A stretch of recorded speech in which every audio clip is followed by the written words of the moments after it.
Sir, सामने झोपड़ी दिखाई दे रही है।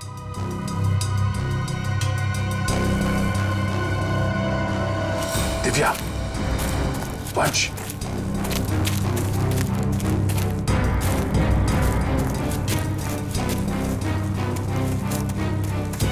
चौकन्ने रहना।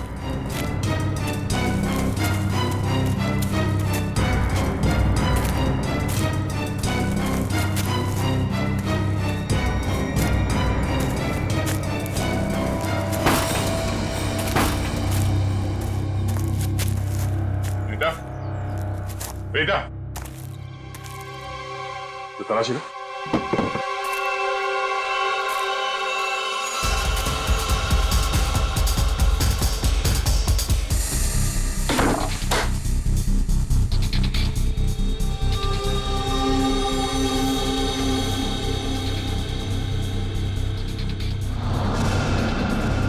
मुझे अपना के मुझे फिर से पराया क्यों कर दिया माँ?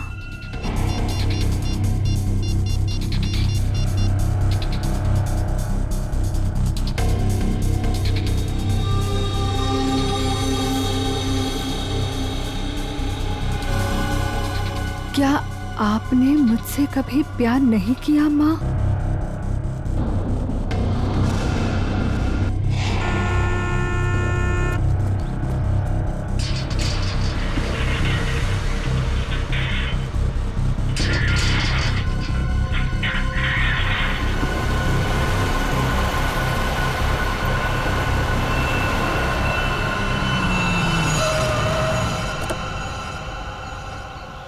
नमस्ते मैडम जी। नमस्ते।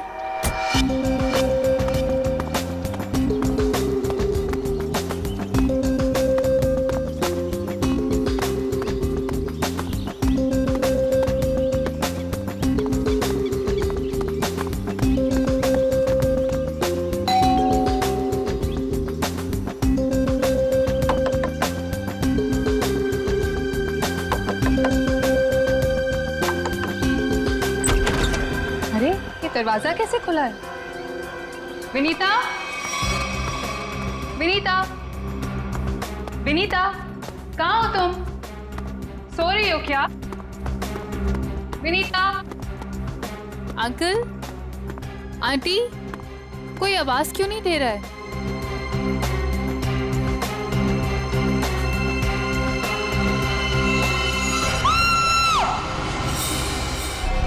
काफी खून बहा है सिर से, लगता है किसी भारी चीज से मारा गया। सर, बाथरूम में ये लोहे का रॉड मिला है सर, इस पे ताजे खून के धब्बे हैं। सर, हो सकता है इन दोनों को मारने के लिए इस रॉड का इस्तेमाल किया गया है। उंगलियों के निशान मिल सकते हैं इस पे। वैशाली जी, आपने सबसे पहले देखा लाशों को? मैंने और मेरी फ्रेंड विनीता ने टेनिस खेलने का प्लान बनाया था। जब मैं यहाँ आई तो विनीता मुझे नहीं मिली और अंकल आंटी की लाश। लाश के आसपास किसी को देखा था? यहाँ पे कोई नहीं था। और बाहर का दरवाजा खुला हुआ था? जी, पर मुझे विनीता की फिक्र हो रही है क्योंकि उसका फोन सुबह से बंद आ रहा है। विनीता का कोई फोटो है आपके पास? फोटो तो ये रही। वंश सर, ये फोटो सब चेक ना किया और पुलिस स्टेशन में भेजो, इसकी जान को खतरा हो सकता है। सर। और आप हैं यहाँ के वॉचमैन। वॉचमैन का मतलब समझते हो? घर का रखवाला। ये रखवाली की तुमने अपने मालिक और मालकिन की? कैसे कहूँ साहब, अब तो ये बोझ पूरी जिंदगी मेरी आत्मा पर रहने वाला। तुम्हारे रहते हुए खूनी अंदर आया तो आया कैसे? ये बात तो मेरे लिए भी पहेली बनी हुई है। ऐसी पहेली सुलझाना सीआईडी को अच्छी तरीके से आता है। प्लीज साहब, मेरे बाबूजी से इस तरह बात मत कीजिए, ये दिल के मरीज है और अगर इन्हें कुछ हो गया तो मेरा क्या होगा? चुप कर, माफ करना साहब, मेरा बेटा है, मुझसे बहुत प्यार करता है। चल जा, बाहर जाके बैठ। कल रात विनीता घर पे थी? हाँ साहब, वो घर पे ही थी, मगर रात को देर से आई थी। 2 बजे घर पे आई थी वो। और वैशाली जी, आप कितने बजे आई? सुबह 8 बजे। मतलब विनीता यहाँ से रात 2 बजे से सुबह 8 बजे के बीच में गई है। नहीं गई साहब। नहीं गई है तो घर पे कहाँ है? तुम ड्यूटी पे कितने बजे सो रहे थे ये बताओ। नहीं साहब, हम बिल्कुल नहीं सोए। सोने की बात तो दूर, हमने सेकंड की झपकी भी नहीं ली। तो चलिए एक बात बताओ, विनीता के परिवार वालों की किसी से कोई दुश्मनी थी? मुझे इस बारे में कुछ नहीं पता। अच्छा, विनीता के बारे में आप हमें और क्या बता सकती हैं? विनीता मुझसे अपने सारे सुख दुख बांटती थी, बस उसे अपने अनाथ होने की हीन भावना महसूस होती रहती थी। एक मिनट, आपने कहा कि विनीता अनाथ है? अंकल आंटी ने उसे गोद ले रखा था। अच्छा, विनीता का सुरेश जी और उनकी पत्नी के साथ कैसा संबंध था? बहुत अच्छा था, जैसे कि उसके सगे माँ बाप हो। पर विनीता से वो एक ही बात से नाराज होते थे। कौन सी बात? रोहन। ये रोहन कौन है? वो सुरेश अंकल के दोस्त धनराज जी का बेटा था। इससे विनीता बहुत प्यार करती थी, पर इन्हें ये रिश्ता जरा भी मंजूर नहीं था। रोहन ठीक आदमी नहीं था क्या? एक नंबर का शराबी। उसकी शराब पीने की लत की वजह से उसके माँ बाप ने उसे जायदाद से बेदखल कर दिया था। शराब पीने के बाद उसे कुछ भी होश नहीं रहता। एक बार तो उसने मेरे सामने इतना बड़ा ड्रामा क्रिएट किया था। विनीता, दरवाजा खोलो, खोलो दरवाजा। मैंने कहा दरवाजा खोलो वरना मैं दरवाजा तोड़ दूंगा। रोहन, मैं तुमसे अभी कोई बात नहीं कर सकती, प्लीज चले जाओ यहाँ से।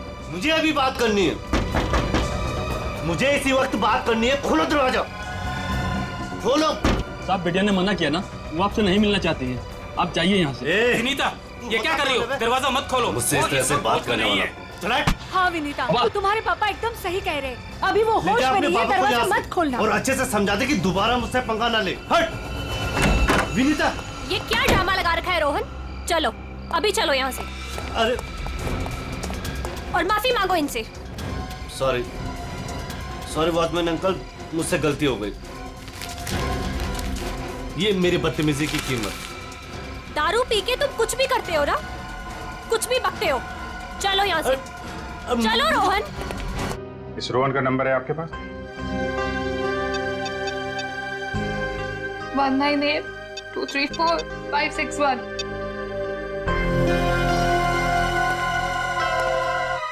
रोहन का फोन भी बंद आ रहा है। सर, अब एक बात समझ में नहीं आ रही है। अगर वो खूनी मेन गेट से अंदर नहीं आया तो फिर कहाँ से आया? घर को चेक करते हैं।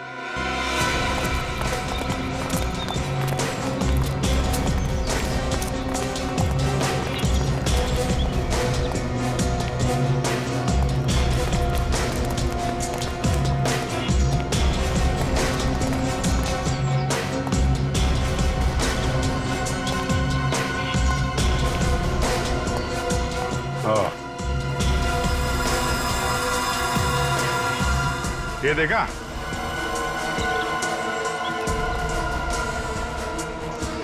लगता है खूनी यहाँ से अंदर आया और फिर यहीं से बाहर भाग गया। सर, खूनी यहाँ से आ जा सकता है, लेकिन खूनी विनीता को यहाँ से कैसे लेके जा सकता है? हाँ सर, अगर विनीता के साथ उसने जोर जबरदस्ती की होगी तो विनीता चीखती चिल्लाती शोर मचाती। हो सकता है विनीता को बेहोश कर दिया। इसके पहले उसे कुछ हो, हमें उसे ढूंढना होगा और इस रोहन से भी मिलना पड़ेगा।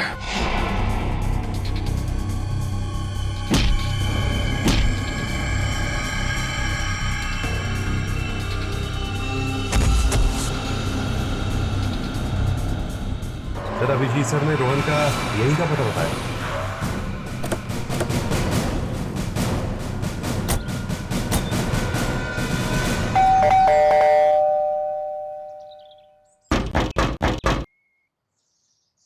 सर, ये रोहन वाकई में अंदर नहीं है या फिर जानबूझ के दरवाजा नहीं खोल रहा है? अभी पता चल जाएगा।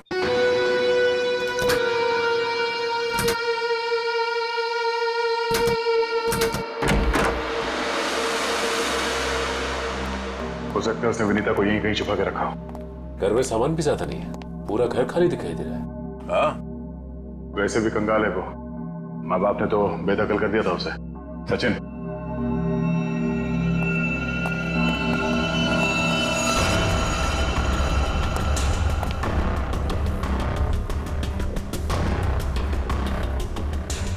सर, यहाँ तो कोई भी नहीं है, ना ही विनीता और ना ही रोहन।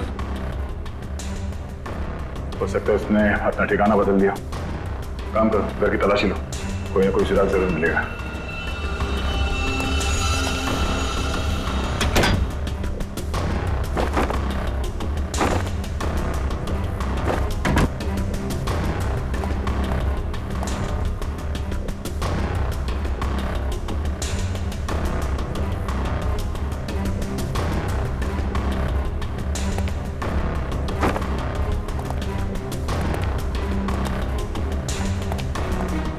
चारों तरफ किताबें ही किताबें पढ़ी।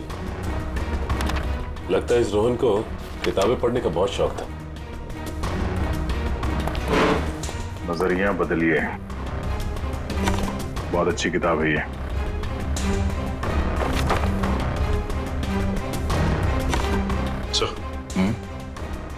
ये देखिए, इस डस्टबिन में ये दस्ताने पड़े थे। लगता है किसी ने अभी भी जलाया। मतलब इन दस्तानों का इस केस से कुछ लेना देना है।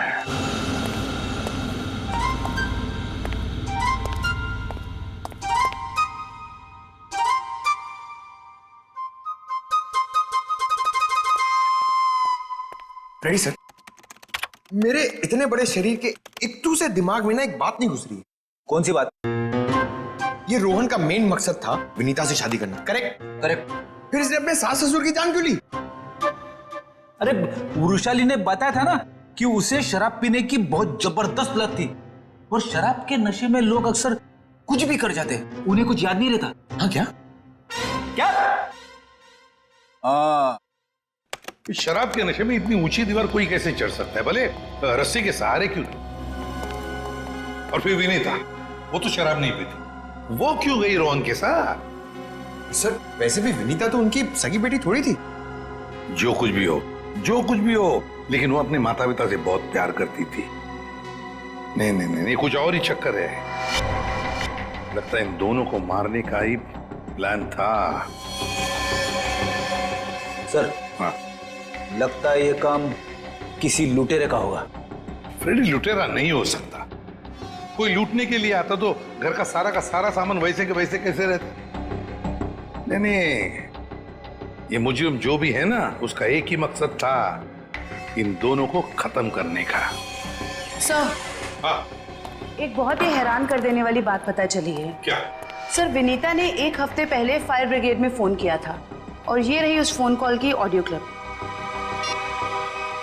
हेलो फायर ब्रिगेड, मेरे घर में आग लगी है, प्लीज जल्दी किसी को भेज दीजिए। मेरा एड्रेस है 603 हर्ष विहार शांति नगर। लेकिन सर जब फायर ब्रिगेड वाले उनके घर पहुंचे तो विनीता की मम्मी माला जी ने उन्हें ये कहकर वापस भेज दिया कि वहां कोई आग वाग नहीं लगी है। हाँ, उसके घर में तो कोई आग लगने का निशान भी नहीं मिला। अरे झूठ क्यों कहा उसने? यही बात तो समझ में नहीं आ रही। फायर ब्रिगेड वाले ने खुद देखा था स्टोर रूम से धुआं निकलते हुए, उसने अंदर जाना भी चाहा, लेकिन माला जी ने उसे रोक दिया। माला जी ने फायर ब्रिगेड वाले को अंदर जाने से रोक दिया? क्यों? कुछ और ही चक्कर है।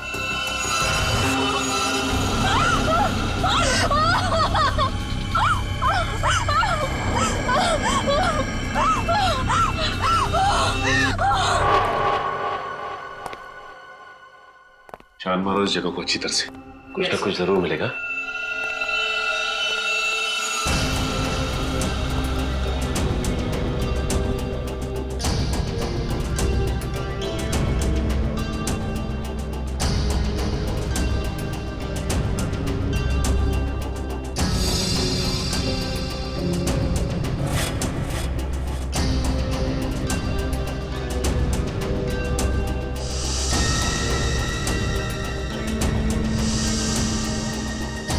ये क्या? क्या हुआ सर?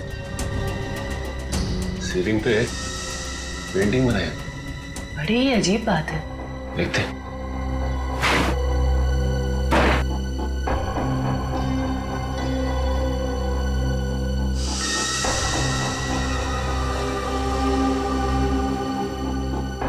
ये क्या? ये तो लगता है धुएं से बना हुआ निशान है, जलने की वजह से। मतलब सर फायर ब्रिगेड वाला सही कह रहा था, यहाँ पे आग तो जरूर लगी है। सर इस पेंटिंग से जली हुई सीलिंग को अच्छी तरह छुपाने की कोशिश की है। लेकिन सवाल ये उठता है कि सुरेश की पत्नी ने झूठ क्यों बोला फायर ब्रिगेड से? आखिर यहाँ पे ऐसी कौन सी आग लगी थी? सीलिंग का सिर्फ यही वाला हिस्सा जला।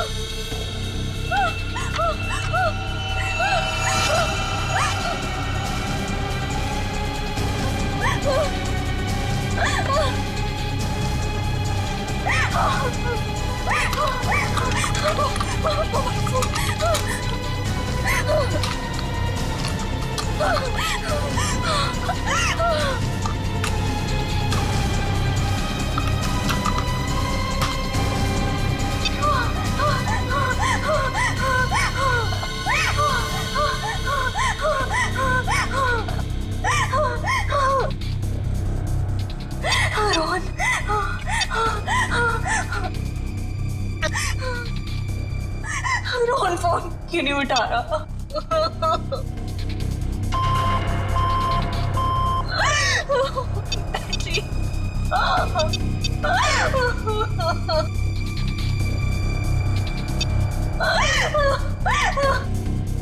वैशाली पे फोन नहीं उठा रही।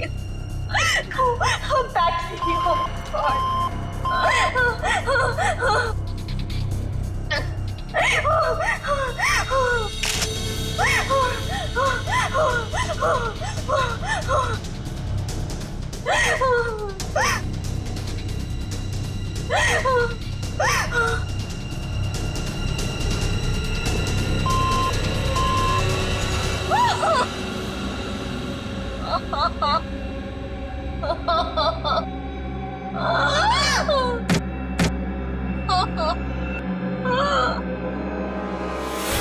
बस मौत रात को 1 बजे से 3 बजे के बीच में हुई है। और सर वॉचमैन कह रहा था कि विनीता रात को 2 बजे घर लौटी थी। सर अगर खून उससे पहले हुए होते तो वो चीखती चिल्लाती या बाहर जाती। मतलब खून 2 और 3 बजे के बीच में हुए हैं। सालुंके साहब, हमें जो लोहे का रॉड मिला था उसके ऊपर से खूनी के उंगलियों के निशान मिले या नहीं? नहीं, बस कोई उंगलियों के निशान नहीं मिले। नहीं मिले? रोहन के घर में से हमें आधे जले हुए ग्लव्स मिले थे। कहीं रोहन ने वो ग्लव्स तो नहीं पहने थे ये खून करते वक्त? हो सकता है, तारिका वही चेक कर रही है। सर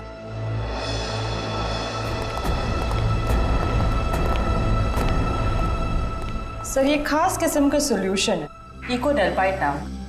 अगर मैं इस सॉल्यूशन को इन दस्तानों पर डालूं तो इन दस्तानों पर जो कुछ भी लगा हुआ होगा वो अलग हो जाएगा। अरे वाह, फॉरेंसिक टेक्नोलॉजी कहां से कहां पहुंच गई है।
अरे इन पे तो खून लगा है, देखते हैं किसका है।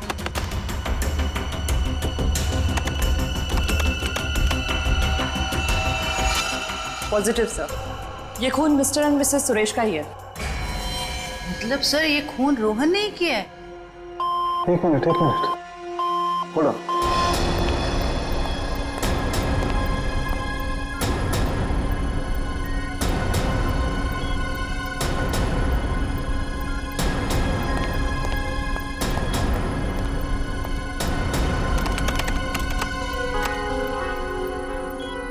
बस वो देखो,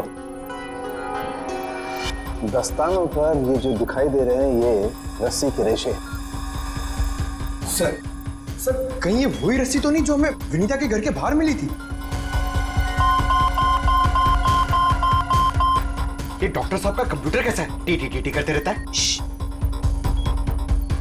बस दस्तानों पर रस्सी के रेशे के अलावा कुछ और भी है। क्या? थोड़ा वक्त दो, पता लगाता हूं।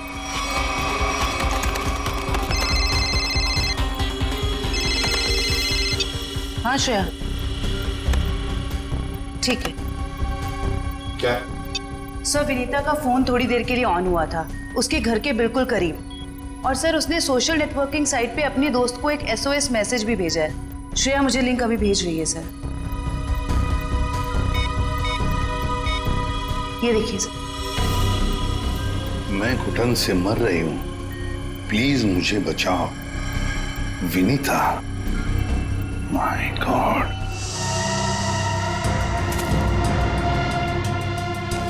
सर, सामने झोपड़ी दिखाई दे रही है।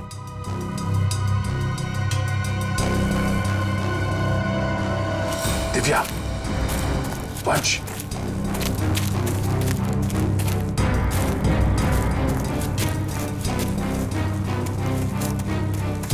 चौकन्ने रहना।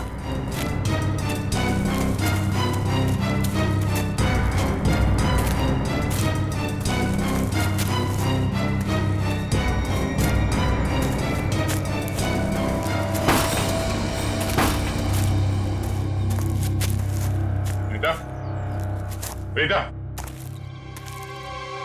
तो तलाशी लो।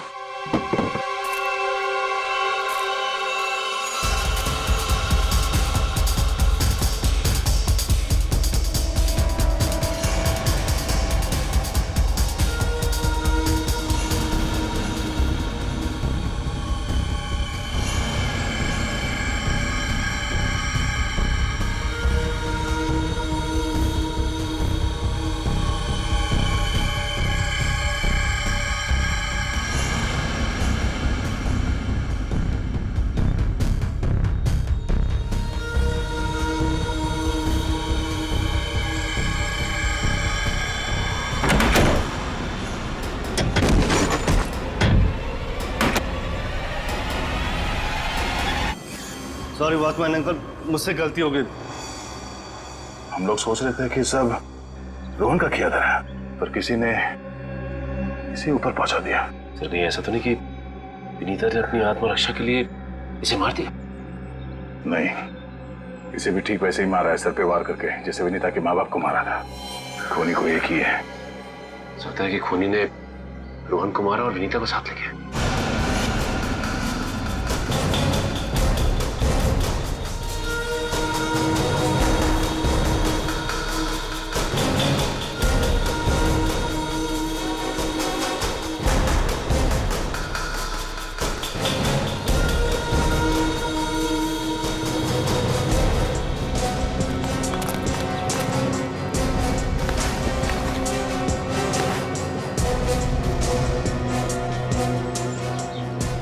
सर आसपास भी कुछ नहीं मिला। तो कुछ नहीं मिला। सर ये देखिए, फावड़ा और कुदाल।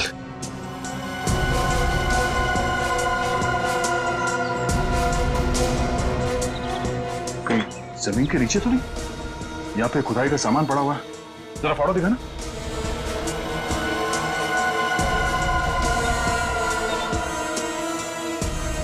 इस फावड़े पे गीली मिट्टी लगी हुई और ये पत्ता। तो विनीता को यहाँ जमीन के नीचे रखा गया है, जंगल के किसी ऐसे हिस्से में जहाँ पे ये पत्ते मिलते हो। ढूंढो, जरा देखो आसपास।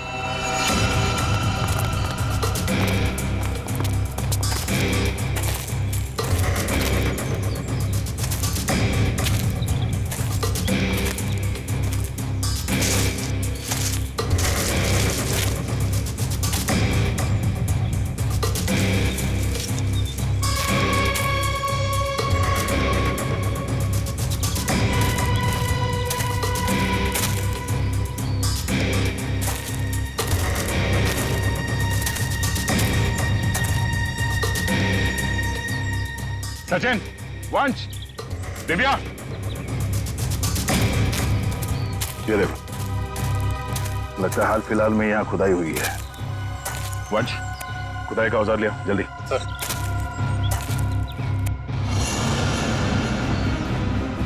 गुड, यहाँ पे खोदना शुरू करो।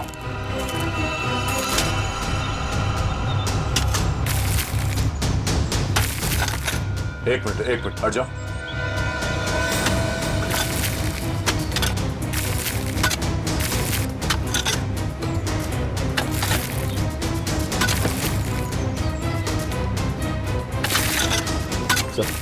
हाँ?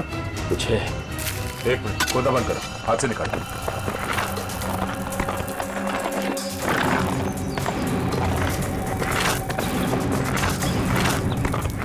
तो इसके अंदर तो नहीं?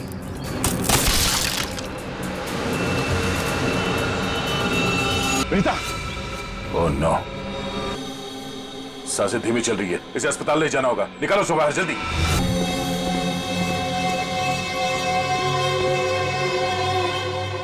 इतना समय बीत गया है, पता नहीं किस हाल में होगी विनीता।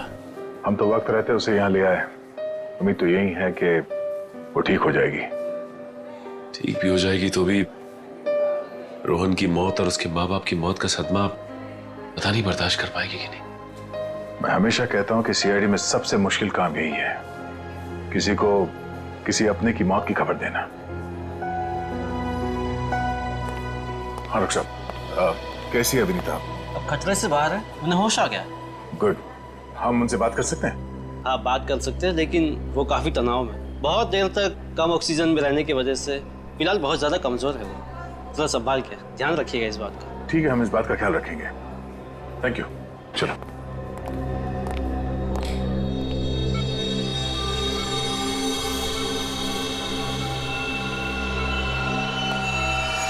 अरे नहीं, लेटे रहो, आराम करो। Thank you sir. डॉक्टर ने बताया कि आप लोगों ने मेरी जान बचाई। अरे हम तो बस एक जरिया थे, जान बचाने वाला तो वो है। ये ऊपर वाले की भी मुझे समझ नहीं आती। जब उसने मेरी जान बचाई तो मेरे मम्मी पापा की जान भी बचा लेते। तो तुम्हें अपने माता पिता के मर्डर के बारे में पता है? हाँ जी सर, जिस वक्त ये सब हुआ मैं नीचे हॉल में रोहन से फोन पे बात कर रही थी, तभी मैंने कुछ आवाजें सुनी। फिर क्या हुआ? और जैसे ही मैं दौड़ के ऊपर गई तो किसी ने मुझे क्लोरोफॉर्म सुंघा दिया, लेकिन मैं पूरी तरह से बेहोश नहीं हुई थी। और किसी ने मेरी आंखों के सामने मेरे मम्मी पापा का खून कर दिया। सर, जिस किसी ने भी मुझे दोबारा अनाथ किया है, आप प्लीज उसे छोड़िएगा मत। उसे फांसी होनी चाहिए, फांसी। बिल्कुल, तुम्हारे माता पिता और रोहन के खूनी को हम। क्या? रोहन का भी खून हो गया? अब मैं किसके सहारे जीऊंगी?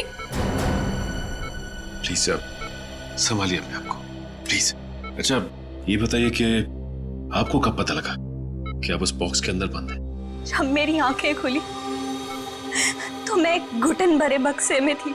मुझे नहीं पता था कि किसी ने मुझे जिंदा दफन कर दिया। अच्छा विनीता, उनमें से किसी का चेहरा देखा था तुमने? नहीं सर। ठीक है। आरोप साहब, दया वो जो रस्सी है, उस रस्सी पर मुझे भेड़ का बाल मिला है। उस रस्सी पे भेड़ का बाल मिला? हाँ दया, भेड़ का बाल, और भेड़ भी ऐसी वैसी नहीं, हिमालय पर रहने वाली भेड़। ओह, मतलब वो रस्सी किसी ऐसे आदमी का है जो हिमालय पर्वत के आसपास जाके आया है या फिर वहीं का रहने वाला है? बिल्कुल बिल्कुल। ठीक है डॉक्टर साहब, मैं आपसे बाद में बात करता हूँ। ओके। अच्छा हाँ दया, विनीता कैसी है? ठीक है, होश आ गया उसे। गुड गुड, चलो ठीक है फिर, बाय। Okay sir. विनीता, ये बताओ कि तुम्हारे आसपास में कोई ऐसा आदमी है जो हाल ही में हिमालय जाके आया था क्या, या फिर वहीं का रहने वाला हो जो यहाँ पे आया हो? सिर्फ हिमालय पे नहीं, नेपाल भी गए थे मम्मी पापा। अच्छा, कब की बात है? 1 महीने पहले की। वो खुद से वहां गए थे या ये ट्रैवल एजेंट के जरिए टूर पैकेज में? टूर बुक करवाया था सर, इससे उनके पैसे भी बच जाते थे और उनके नए दोस्त भी बन जाते थे, लेकिन उन्हें नहीं पता था कि ये टूर उनकी जिंदगी का आखिरी टूर होगा। संभालो अपने आप को। विनीता, हमें उस ट्रैवल एजेंट का नंबर चाहिए। सर, विनीता के माता पिता के साथ जितने भी लोग नेपाल गए थे उन सभी से पूछताछ कर लिए। तो क्या पता चला? सर, नेपाल में एक अनाथ आश्रम है। सुरेश जी और माला जी जब भी नेपाल जाते थे वो इस अनाथ आश्रम में जरूर जाते थे। बानवीर संस्था। विनीता को भी तो यहीं से गोद लिया था माला और सुरेश ने। जी सर। हाँ, देखते हैं जरा इनसे बात करके। हेलो, देखिए मैं एसीपी प्रद्युमन बोल रहा हूँ सीआईडी से। जी हाँ, मुंबई। अच्छा देखिए, मुझे माला और सुरेश के बारे में कुछ इंफॉर्मेशन चाहिए। हाँ हाँ, वो 1 महीने पहले आपके यहाँ आए थे ना? अच्छा अच्छा, तो प्लीज एक काम करेंगे आप, वो फोटोग्राफ्स हमारे सीआईडी के वेबसाइट पर मुझे भेज देंगे आप? Okay, thank you.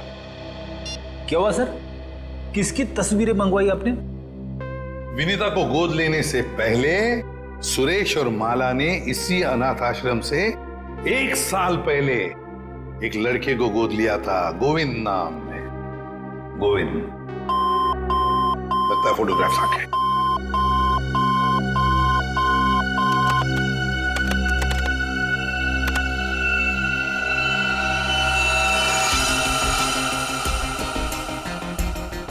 पांच साल की उम्र थी, साल 1999। मतलब सर, वो आज तकरीबन 20 साल का होगा। अभी पता चल जाएगा गोविंद अगर आज है कैसे दिखता होगा।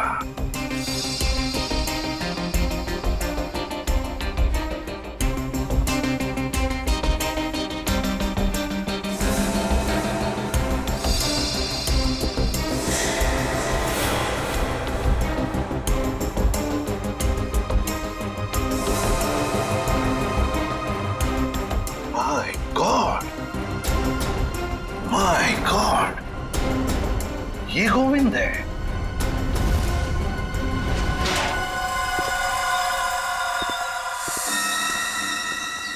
अब देखते हैं कहां भागेगा।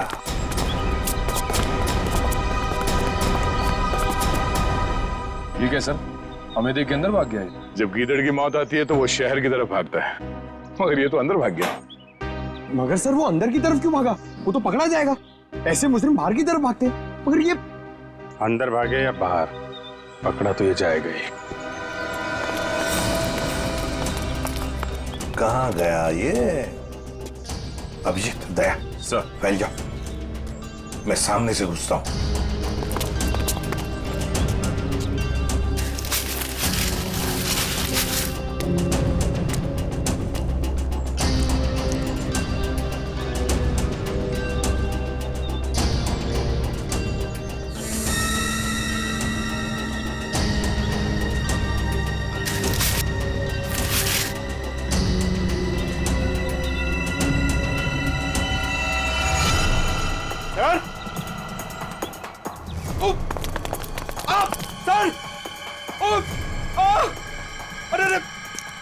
क्या हुआ? सर खुजली हो रही है सर।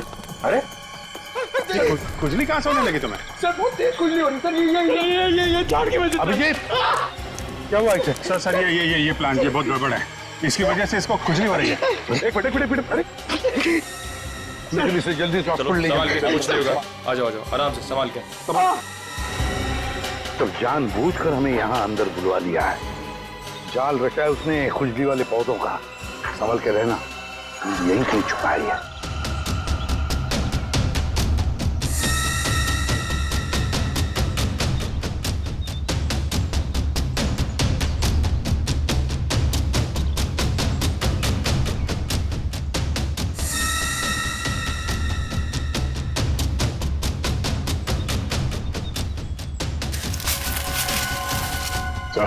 हाँ?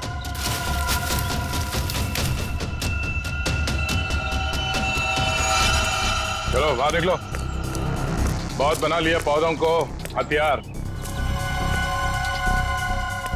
अब विदाई का समय आ गया तुम्हारा। ससुराल चलना है। चलो। प्लीज साहब, मेरे बाबूजी से इस तरह बात मत कीजिए। बहुत गड्ढे खोद लिए दूसरों के लिए, गिर गए ना उसी में। सर पानी मंगाइए सर, वरना मैं खुजली से मर जाऊंगा। पानी क्यों? खुजली का इलाज हम अपने साथ लेके चलते हैं। किसी औलाद के लिए अपने माँ बाप का खून करना इतना आसान नहीं होता सर, फिर चाहे वो माँ बाप सौतेले क्यों ना हो। गोद लिया था ना उन्होंने तुम्हें, फिर वॉचमैन को क्यों सौंप दिया?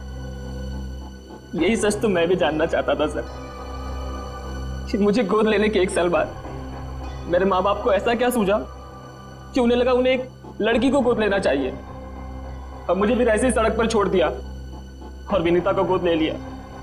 क्या तुम्हें सड़क पे छोड़ दिया?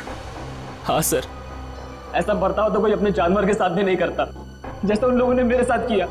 वो तो भला हो मेरे बाबूजी का, जो उन्होंने मुझे रोता हुआ बस स्टॉप पर देखा और अपने साथ अपने घर ले गए, और तब मेरी अच्छी परवरिश की उन्होंने। सुरेश और माला ने पहचाना नहीं तुम्हें? नहीं सर, मैंने हाल फिलहाल में उनके घर जाना शुरू किया था। मेरे बाबूजी की उम्र हो गई थी तो मुझे लगा मुझे नौकरी करनी चाहिए। क्या तुम्हारे बाबूजी जानते नहीं थे कि तुम उनके मालिक के बेटे हो? नहीं सर, जब मैं उन्हें मिला था तब वो वहां काम नहीं करते थे, और सर मैं इसे कोई इत्तेफाक नहीं कहूंगा, तो भगवान ने मेरे साथ इंसाफ की। तुम्हें किसने अधिकार दिया सजा देने का? सजा देने का हक सिर्फ अदालत को है। क्या तुम शुरू में ही पहचान गए थे उन दोनों को? ये बात तुम्हें मालूम कैसे पड़ी कि उन्होंने तुम्हारे साथ ऐसा किया था? नहीं पहचाना था सर। एक दिन मैं बगीचे में काम कर रहा था तो माला मेम साहब ने मुझे घर के अंदर बुलाया था किसी काम से। विनोद। जी मेम साहब। जरा ऊपर आना, तो काम है। अभी आया। जी मेम साहब। विनोद, देखो ये पुरानी अलमारी है, इसे ठीक से स्टोर रूम में रख देना। हाँ जी मेम साहब। हाँ।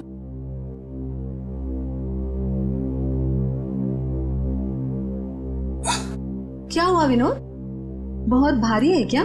बहुत ज्यादा भारी मेम साहब। एक काम करता हूँ, इसमें से कुछ सामान बाहर निकाल लेता हूँ। मगर निकाला हुआ सामान फिर से रख देना अंदर। हाँ जी मेम साहब। हाँ।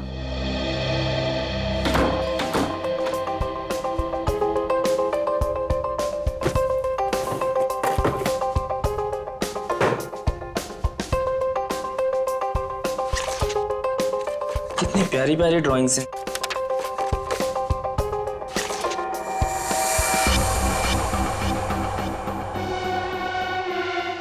ये तस्वीर तो मेरे बचपन की है।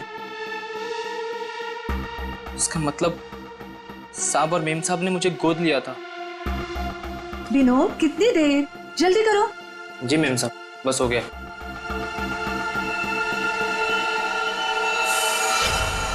और फिर तुम नेपाल गए सच्चाई का पता लगाने?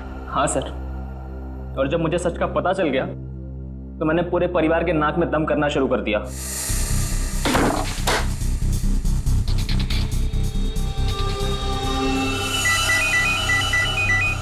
किसका फोन है? हेलो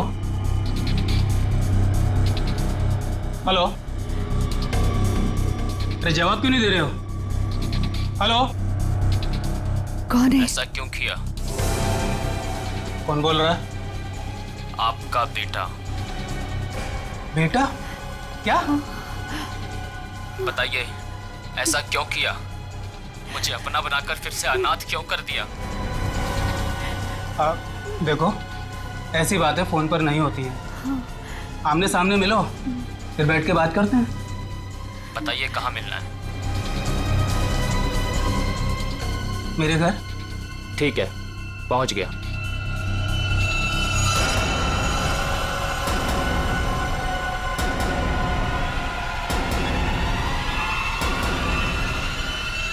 स्टोर रूम की अलमारी में तुम्ही ने आग लगाई थी ना? हाँ सर, पर माला जी नहीं चाहती थी कि उनकी सच्चाई दुनिया को मालूम पड़े और समाज में उनकी बेइज्जती हो, इसीलिए फायर ब्रिगेड को भी उन्होंने वापस भिजवा दिया। और रोहन? रोहन को क्यों मारा?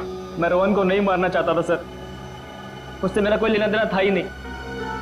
मैं तो उसके घर गया हुआ था वो दस्ताने रखने के लिए, ताकि आप लोगों को दस्ताने उसके घर से मिले और आप लोग उस पर शक करें। उसने मुझे देख लिया सर, मजबूरन मुझे उसे मारना पड़ा। बदले की आग में तूने 3 खून किए, एक मासूम को जिंदा दफनाने की कोशिश भी की। ये कैसा बदला? ये बदले की आग तुम्हें फांसी के फंदे तक ले जाएगी, फांसी के फंदे तक।